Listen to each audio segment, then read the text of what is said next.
और हमें हॉस्पिटल का सीन दिखाया जाता है। अब ये सब लोग हॉस्पिटल में थे और क्योंकि ये लोग बुरी तरह जख्मी थे और वहाँ पर एक लड़की मरी भी थी, तो पुलिस इस सब में इन्वॉल्व हो जाती है। ये सब लोग बताने की कोशिश करते हैं कि हमने उस लड़की का मर्डर नहीं किया, वो तो हमारी ही दोस्त थी।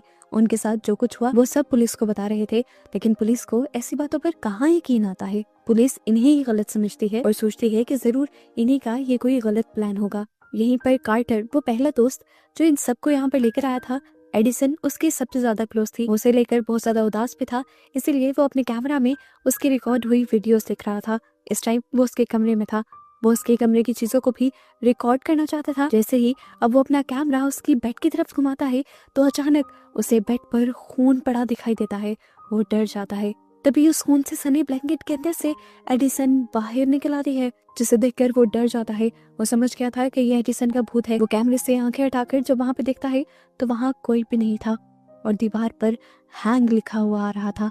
वो समझ गया कि जो गेम इन्होंने छोड़ दी थी, उस गेम ने इनका पीछा इनकी दोस्त के मरने के बाद भी नहीं छोड़ा था।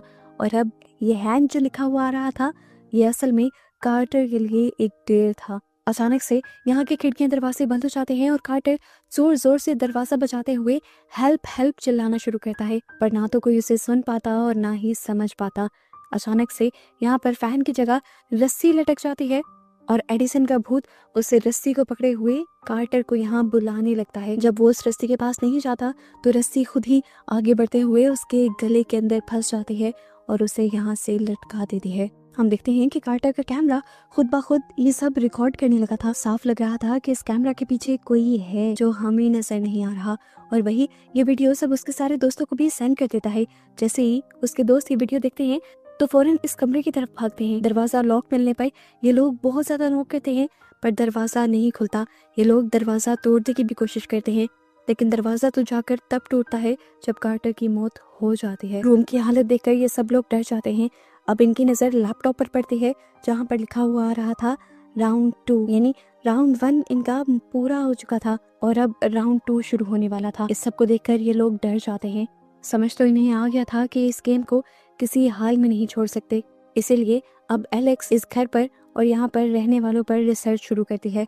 उसे पता चलता है कि ये घर सच में हॉन्टेड है और यहाँ पर कई सालों पहले भी एक ऐसी ही गेम खेली गई थी, जिस गेम के नतीजे में एक पूरा ग्रुप मारा गया था सिवाय एक लड़की के जो आज भी जिंदा थी। ये असल में फिल्म के स्टार्ट में दिखाई जाने वाली वही लड़की थी जिसने एसिड से अपने आप को जला लिया था।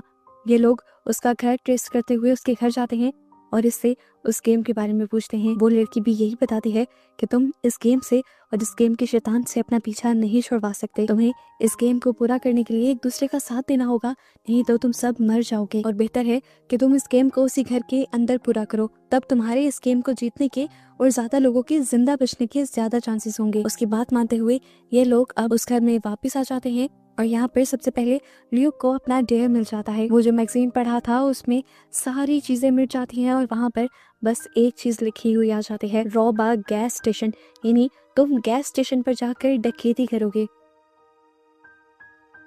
यही उसके बेड पर अचानक से गन भी आ जाती है और वो बहुत ज्यादा घबरा जाता है। वो ये काम करने के लिए अकेला जाना चाहता था पर उसकी दोस्त जबरदस्ती उसके साथ गई। वो ले तो गया, लेकिन रॉबरी करने से पहले उसने अपने दोस्त को कहा कि तुम यही गाड़ी में मेरा इंतजार करना। खुद वो गन लिए उस गैस स्टेशन के अंदर चला गया। अब गन दिखाते हुए वो जब यहाँ की ऑनर को ब्लैकमेल कर रहा था तो यहाँ की ऑनर डर कर उसे पैसे देने के बजाय खुद ही अपनी गन निकाल कर उसे शूट कर देती है और पहली ही गोली में वो बेचारा मारा जाता है। बाकी दोस्तों को जब ये खबर मिलती है तो सब लोग और भी ज्यादा डर जाते हैं और ये फैसला करते हैं कि अब ये लोग उसी हॉन्टेड हाउस के अंदर ही रहेंगे और वही रहकर अपने डेयर्स को पूरा करेंगे और एक दूसरे की मदद करते हुए अपने आप को बचाने की कोशिश करेंगे। घर में अब डेयर था टाइलर के लिए, उसे पॉइजन पीना था। अचानक ही वहाँ पर पॉइजन से भरा हुआ ग्लास भी आ जाता है और ये लोग इस पॉइजन से बचने के लिए एक छोटी सी तरकीब लगाते हैं। ये लोग टीम वर्क में काम करने का फैसला करते हैं और टाइलर की दोस्त कहती है कि ये पॉइजन हम सब शेयर करेंगे। सभी पॉइजन को पीने से पहले सोडा की कैंस पी लेते हैं,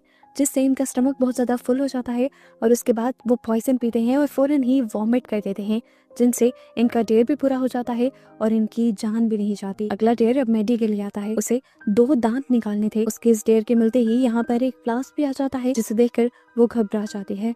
अब जैसे पहले उसने टाइलर का साथ दिया था, इस मर्तबा टाइलर उसका साथ देने का फैसला करता है और सबसे पहले वहाँ से प्लास्ट उठाकर अपना दांत निकाल देता है, जिसके बाद हिम्मत करते हुए मैडी भी अपना दांत निकाल देती है और इस तरह ये डेयर भी पूरा हो जाता है। अगला डेयर एक दूसरी लड़की को मिलता है, उसे 3 मर्तबा अपने आप को शूट करना था। यहीं पर गन भी आ जाती है। वो लड़की डरते हुए गन उठाती है, लेकिन मैडी कहती है नहीं, हम इस डेयर को भी एक साथ पूरा करेंगे, एक एक करके हम लोग खुद को शूट करेंगे। सबसे पहले जिस लड़की का ये डेयर था वो ही पूरा करने की कोशिश करती है और अपने आप को शूट करती है, पर गोली नहीं चलती। इस तरह दूसरी बारी पर भी दूसरा साथी गोली से बच जाता है और तीसरी बारी आ जाती है मैडी की। वो जानती थी कि पिछली 2 मरतबा गोली नहीं चली तो अब गोली चल जाएगी और वो मारी जाएगी। इससे पहले कि वो अपने आप को शूट कर देती, टाइलर उसके हाथ से गन छीन लेता है और अपनी कनपट्टी पर रखकर बिना कुछ सोचे अपने आप को शूट कर देता है। गोली उसके सर के आर पार हो जाती है और वो वहीं पर मारा जाता है। अब इनके ग्रुप में एक ही लड़का रह गया था जिसे एक बहुत ही खौफनाक डेयर मिलता है कि उसे अपना एक्सीडेंट एक गाड़ी से करवाना है। डेयर को पूरा करने के लिए 2 मिनट थे और बाहर तो कोई गाड़ी भी नहीं थी। उसकी दोस्त उसकी हेल्प करने का डिसाइड करती है और बाहर जाकर एक गाड़ी को स्टार्ट करने लगती है, लेकिन वो गाड़ी उससे स्टार्ट नहीं होती और डेयर का टाइम खत्म हो जाता है, जिसके बाद वो गाड़ी खुद ही चल जाती है। और जहाँ पहले बस उस लड़के की टांग जख्मी होनी थी डेयर के जरिए, अब वो गाड़ी पूरी की पूरी लड़के के ऊपर चढ़कर वो लड़का इस डेयर के दौरान मारा जाता है। बेचारी अब बस 3 लड़कियां बची थी जो रो रही थी, वो भी अब जान गई थी कि उनकी जान नहीं बचने वाली। अब ये लोग रो ही रहे थे कि उनकी एक साथी के लिए भी डेयर आ गया। उसे नीचे बेसमेंट में जाकर अपने आप को जंजीरों से बांधना था। इन्हें तो अभी तक बेसमेंट का रास्ता भी नहीं पता था और टाइम इन्हें 2 ही मिनट का मिला था। 2 मिनट तो इन्हें बेसमेंट को ढूंढते हुए ही लग जाते हैं और इससे पहले कि वो लड़की अपने आप को जंजीरों से बांध पाती, डेयर का टाइम पूरा हो जाता है और उसे डेयर ना पूरे करने की सजा मिलती है। अचानक यहाँ पर बहुत सारे कॉकरोचेस आ जाते हैं जो उसके ऊपर हमला कर कर उसे मार डालते हैं। आखिर पे अब बस 2 लड़कियां रह गई थी। ये दोनों घबराई हुई थी, जानती थी कि अब इन्हें पहले से मुश्किल डेयर मिलेगा और सच में ऐसा हुआ भी। अब की बार एलेक्स को डेयर मिला अपनी बॉडी के 7 पार्ट काटने का। ये बहुत ही भयानक डेयर था, टाइम भी कम था। उन्होंने फौरन काम करना शुरू किया। उसने अपना एक बाल तोड़ा, एक पल्क तोड़ी, एक नाखून तोड़ा, लेकिन उसके बावजूद भी अभी भी उसे 4 जिस्म के और हिस्से काटने थे। मैडी उसे कहती है तुम अपना एक कान काट दो, दूसरा कान तुम्हारे काम आ जाएगा। समझ तो एलेक्स बेचारी को कुछ आ ही नहीं रही थी, तो मैडी खुद ही पकड़कर उसका एक कान काट देती है, जिसके बाद वो बेदर्दी से उसका एक हाथ टेबल पे रखती है और उसकी एक उंगली भी काट देती है। इसके बाद भी अभी 3 बॉडी के पार्ट्स ऐसे थे जो उसे काटने थे। इसके बाद वो क्या भी काट सकते थे। यहाँ पर मैडी अपनी भी कुर्बानी देने का डिसाइड करती है और अपनी दोस्त के लिए अपनी भी एक उंगली काट देती है और एक पाँव की उंगली भी। अब बस एक आखिरी जिस्म का हिस्सा बचा था, उसके लिए मैडी को कुछ समझ नहीं आती और वो अब एलेक्स का पाँव टेबल पर रखकर बेदर्दी से काट देती है और इस तरह इनका ये डेयर पूरा हो जाता है। जख्मी हालत में अब मैडी एलेक्स को उठाए हॉस्पिटल की तरफ बढ़ने वाली थी। उसे ये एहसास ही नहीं था कि अभी ये गेम खत्म नहीं हुई, उसे तो डेयर मिला ही नहीं था। कार चलाते हुए वो लगातार एलेक्स को हौसला दे रही थी। तभी अचानक गाड़ी के जीपीएस पर अब उसके लिए एक डेयर आ जाता है कि एलेक्स को मार दो। एलेक्स बेचारी बहुत ज्यादा घबरा जाती है, पर वो जानती थी कि अगर मैडी ने ऐसा ना किया तो वो दोनों मर जाएंगे, तो बेहतर था ना कि उन दोनों में से कोई एक ही मरता।